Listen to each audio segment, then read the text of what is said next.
G'day folks, just a little update on the HMV portable record player. I have it working. As suggested, I probed around for voltages and found heater voltages are still fine, but plate voltages were very low. So I came all the way back to the old selenium rectifier and found that it was only putting out 60 volts DC, and the input was like 115. It was pulling the transformer down something fierce. So I replaced it. It was an old Centocell type C3B B61. What little info I can find on these told me that they are a selenium rectifier, and they do go bad. I can see cracks in the potting compound already, but yeah, heavy little chunk of material. That's gone. Replaced with a conventional bridge rectifier. You can see down there I just pop riveted it to the chassis. And there's also a surge resistor there, 40 ohm, 25 watt. Way overkill. Both the rectifier and the resistor are way overkill. But now my main DC side rises to 270 volts instead of 65.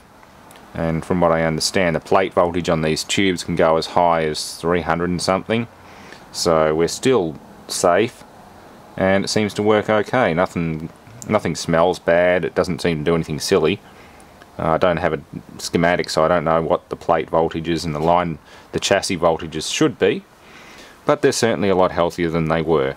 And I've also replaced the lead with a PVC one of my older PVC ones that's floating around. And the tubes themselves are 6 BM8s. I looked up the data sheet on them, and again the plate voltages can go pretty darn high. So I'm running this about 260, 270. The main Ducon split cap,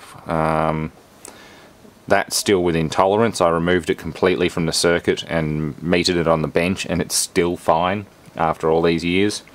That little lid in there is fine. Don't know about that paper one. I'll find out what that is. I'll probably be able to replace that with a polyfilm that I've got on the shelf. I've got quite a few polyfilm caps. Just old power supply, like computer monitors, actually yield a good supply of higher voltage but low microfarad polyfilm caps. So carefully, I haven't done much cleaning yet. I've brushed down the chassis, that's about it. Now back in place. Give it some juice and see what happens. Well, I know what's going to happen. It's going to work.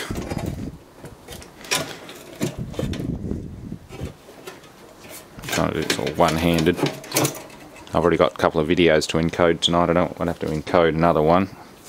I want to be able to plonk this straight up and have something up for the afternoon.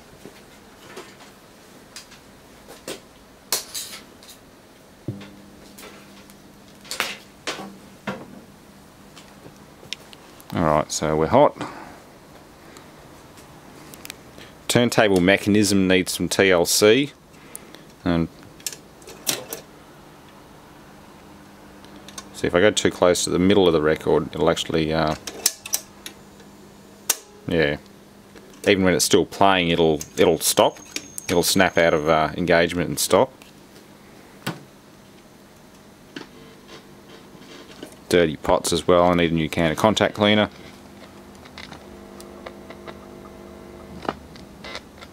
But I didn't get any noise like that when I first messed around with it. No hum, no nothing. That's because the amp was dead. You can hear noise from the stylus. So tone, we'll set that to middle. Find roughly middle of balance. That's on. Volume. Let's see. That's definitely going to get me copyright strike.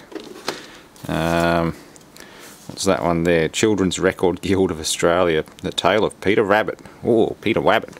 I'm pretty sure I saw one of his offspring on the road the other day. Didn't look too crash hot. That or it was the Easter Bunny's children. There were a few of them. What's this? London Records. Move It. I have no idea what that is. This one's been well played. Twist and Shout. Was it You Know You Want a Secret, Beatles? Yeah, that one's seen a hell of a lot of use. The stylus on this thing is in really bad shape, so this is probably just going to be more of a display piece than anything else, but at least I can prove that I've fixed it and it works to a degree. The stylus sounds terrible.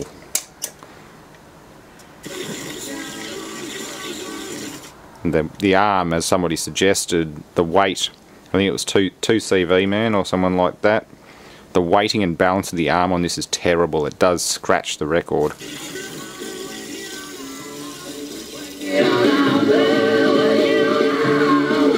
But it works.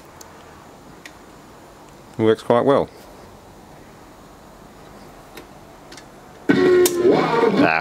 Yeah, so you can't go to the second track without it cutting out.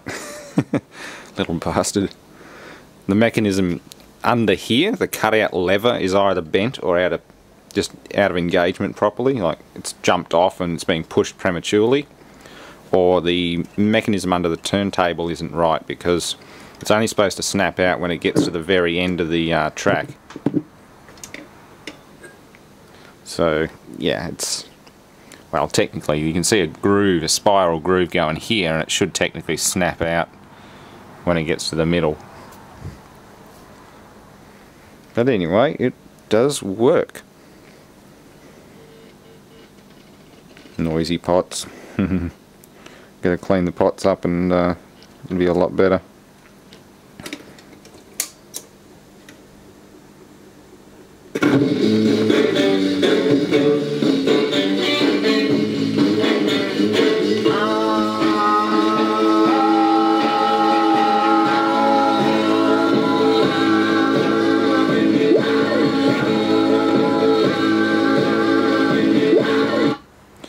Also sounds a bit slow. I think the traction drive wheel, the little rubber tyre that's on it, well, I think it's actually urethane, I think that's a bit sad as well.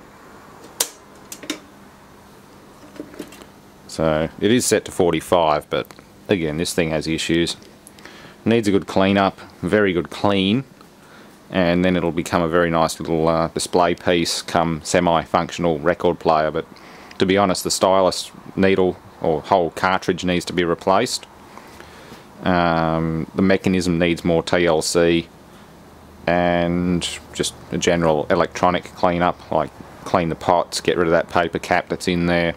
Everything else seems to be okay from what I can tell just reading in circuit. I haven't desoldered everything and tested it on the bench, but none of the resistors are getting really hot. The current draw seems normal. There are no obvious shorts that I can tell. I mean, I don't have a lot of experience on valve equipment, but it looks pretty darn good. I'll also post a link to an advertisement for this model and a number of others in the description that my friend Larry, HDXFH, picked up. He found that somewhere on YouTube. I don't know how he does it, but he manages to find the most obscure advertisements, and he found one for this one here. 1960s, possibly even a 50s design. The speakers have a date code 1961, so it's pretty old, but in remarkable condition. I mean, it's very dusty from being out in the country, but apart from that, it's still in remarkable condition physically and electronically. The fact that it took very little work to get it going, I'm quite surprised. But then again, it is a very simple chassis, incredibly simple. Getting something like my Super Skyrider working again, that's going to be a challenge. That's a very complicated piece of equipment and definitely not a beginner's project. Anyway, thanks for watching and enjoy.